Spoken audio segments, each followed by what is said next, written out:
মঙ্গলবার সাত সকালে তপ্ত হয়ে উঠল স্ট্যান্ড রোডের নতুন সিইও দপ্তর চত্বর।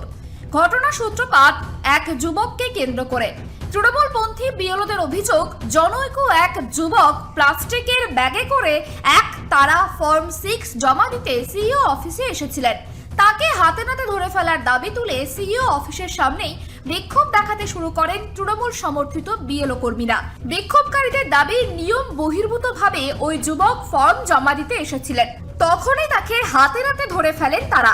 এই গোটা ঘটনাকে কেন্দ্র করে ধোঁয়াশা রয়ে গিয়েছে। ওই যুবক পূর্ব মেদিনীপুরের বাসিন্দা বলেই জানা গিয়েছে। আন্দোলন করছি বৈধ ভোটার নিয়ে, অনেক বৈধ ভোটার কাটা হয়ে গেছে। তারপর কাল থেকে আমরা জানতে পেলাম এই অফিসে, নতুন অফিসে যখন শিফট হয়েছে, হাজার হাজার ফর্ম প্রতিদিন ঢুকছে। আজকে যখন আমরা চোখে ধরলাম, আমাদের মঞ্চটা সামনে রয়েছে, আমরা চোখে দেখলাম, ভিডিও রেকর্ডিং রয়েছে আমাদের কাছে। ও শুভেন্দু অধিকারী পেছনে পেছনে ঢুকে 2 ব্যাগ ভর্তি করে ঢুকলো, কিন্তু আসার সময় খালি হাত ছিল, ফাঁকা হাত। যখন জিজ্ঞেস করলাম আমরা, দাদা আপনি কোথায় কেন এসছেন আর আপনার কি জমা দিতে এসেছিলেন, নিজে স্বীকার করলো, আমাদের কাছে ভিডিও প্রমাণ রয়েছে। ও বলল ফর্ম 6 জমা দিতে এসেছিলাম পূর্ব মেদিনীপুর থেকে। 400+ বললো, মানে 1000 কাছাকাছি ধরে রাখুন।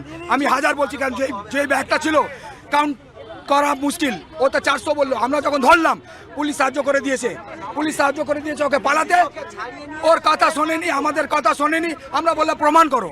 কি করে একটা ব্যক্তি শুভেন্দুর অধিকারী পেছনে ঢুকে ফর্ম 6 জমা করছে, বৈধ ভোটার কাটা যাচ্ছে, অবৈধ ভোটারকে অ্যাড করার জন্য এই যে ষড়যন্ত্র করছে, তার জবাব কে দেবে? যখন আমরা উইথ প্রুফ ধরেছিলাম লোকটাকে, ওকে তাড়াতে, ওকে পালিয়ে দিতে সাহায্য করেছে কলকাতা পুলিশ। পরিস্থিতি আরো ঘোরালো হয়ে ওঠে যখন সেখানে হাজির হন বিজেপি কর্মীরা। তারপরেই শুরু হয় স্লোগান আর পাল্টা স্লোগান। একদিকে তৃণমূলপন্থী বিএলওদের অবস্থান, অন্যদিকে বিজেপির বিক্ষোভ। দুয়ে মিলে রণক্ষেত্র হয়ে ওঠে সিইও অফিস চত্বর। ওকে যে বসে আছে, কে আছে জিজ্ঞেস করুন। দলদাস, কালীঘাটের দলদাস, এরা কি বিএলও? আচ্ছা, ওরা কি বিএলও আছে? আই কার্ড জিজ্ঞেস করুন, আই কার্ড আছে পাশে? কোন আই কার্ড? শিক্ষা পক্ষ নেতা, এই সাউথ কলকাতার শিক্ষা পক্ষের নেতা আছে। ও কোন বিএলও নেই। 4 মাস তো এখানে বসেছিল। ওর মঞ্চে কুকুর বসতো, রাত্রিবেলা কুকুর বসতো। এখানে এসছে, এইখানে কুকুর বসে। চিন্তা নেই, এখন ইলেকশন কমিশন হ্যান্ড ওভার করে নিয়েছে।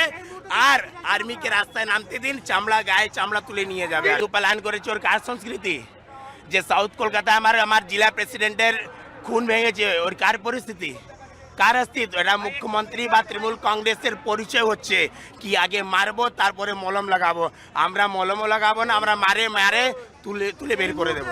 উত্তেজনা চরমে পৌঁছালে পুলিশ গার্ডরেল দিয়ে দুই পক্ষকে আটকানোর চেষ্টা করে, কিন্তু সেই গার্ডরেল টপকে একে অপরের দিকে তেড়ে যাওয়ার চেষ্টা করেন দুই পক্ষের সমর্থকরাই। পুলিশের সঙ্গে শুরু হয় ধস্তাধস্তি। বেশ কিছুক্ষণ চলে এই নজিরবিহীন অচল অবস্থা। এটা যখন 144 এখানে অলরেডি আছে, তো এই এরিয়াতে জামায়াত আমি করতে দেবো, ঠিক আছে। আর এখানে ইলেকশন কমিশনের অফিস আছে, শুটিং কর্পোরেশন, ওর কাছাকাছি 144 আছে। দুটো অপোজিং প্রোটেস্টিং পার্টি এখানে ছিল, তো আমি অ্যালাউ করবো না, ঠিক আছে। কোনো ফিস ভাঙতে কাকে দিব না, মানে পদক্ষেপ নিতে আমি পদক্ষেপ নিয়ে নেবো, ঠিক আছে। নির্বাচন কমিশনের দপ্তরের ঠিক সামনেই এমন রাজনৈতিক সংঘাত কমিশনের নিরাপত্তা ও নজরদারি নিয়ে প্রশ্ন তুলে দিল। দীর্ঘক্ষণ পর পুলিশের বিশাল বাহিনী মোতায়েন করে পরিস্থিতি নিয়ন্ত্রণে আনা সম্ভব হয়।